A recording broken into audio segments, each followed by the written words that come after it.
Hamas के एक प्रवक्ता को लेकर बड़ी खबर सामने आ रही है, जिसमें कहा गया है कि आईडीएफ की एक कार्रवाई में वह मारा गया। आगे पूरी खबर जानेंगे।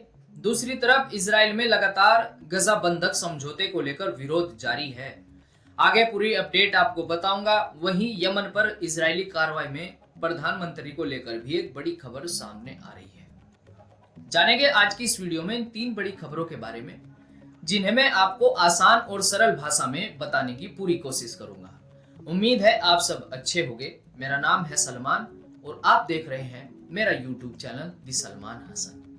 दोस्तों, खबरें अहम है, वीडियो पूरा जरूर देखें। चैनल पर अगर नए आए हो तो सब्सक्राइब भी जरूर करें। खबरों में आगे बढ़ते हैं। इजराइल और हमास के बीच काफी दिनों से जारी टकराव थमने का नाम नहीं ले रहा। इसी बीच एक बड़ी खबर सामने आई है, जहां इजरायली सेना ने दावा किया है कि उसने हमास के लंबे समय से प्रवक्ता, जिसका नाम अबू उबैदा बताया जा रहा है, उसको निशाना बनाया।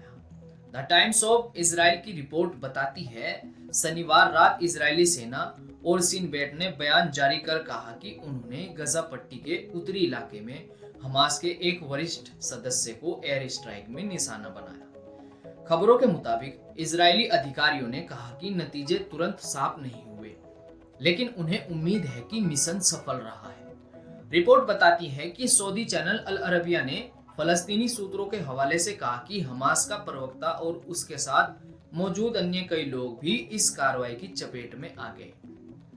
सूत्रों के हवाले से यह बात भी सामने आई है कि परिवार और वरिष्ठ हमास अधिकारियों ने शव देखकर उसकी मौत की पुष्टि की। गजा से आई रिपोर्ट के मुताबिक लगभग 11 लोग उसी कार्रवाई में मारे गए। कहा यह भी जा रहा है कि जिस इमारत पर हवाई कार्रवाई की गई उसमें हमास प्रवक्ता भी शामिल था। इजरायली सेना ने सफाई देते हुए कहा कि उन्होंने नागरिकों को नुकसान से बचाने के लिए एहतियाती कदम उठाए और हवाई निगरानी का इस्तेमाल किया। कुल मिलाकर अगर खबरों के आधार पर कहा जाए तो अगर वाकई हमास का प्रमुख प्रवक्ता अबू उबैदा इस कार्रवाई में मारा गया है तो यह हमास के लिए बड़ा झटका हो सकता है। हालांकि फिलहाल इस मामले को लेकर तस्वीर साफ नहीं है।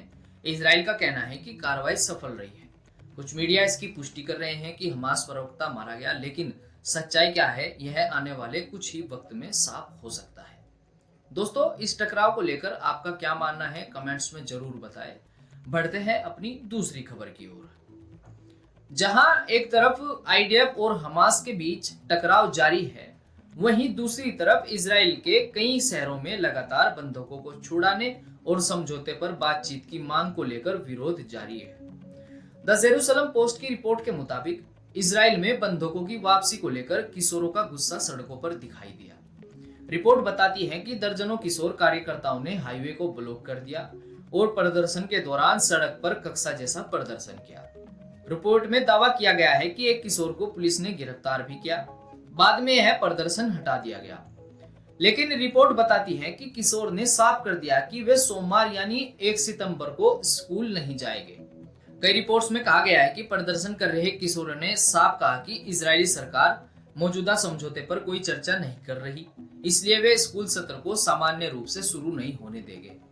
आसान भाषा में कहे तो कुल मिलाकर प्रदर्शन कर रहे किशोरों का कहना है कि वे बंधकों के लिए खड़े रहेंगे और आखिरी बंधक को घर वापस लाने के लिए आवाज उठाते रहेंगे। किशोरों की तरफ से अपील की गई है कि इजरायली सरकार तुरंत कदम उठाकर एक समझौते को आगे बढ़ाए ताकि अमन कायम हो सके। वहीं खबर सामने आ रही है कि इजराइल की हवाई कार्रवाई में यमन के शीर्ष नेता और प्रधानमंत्री निशाने पर आ गए।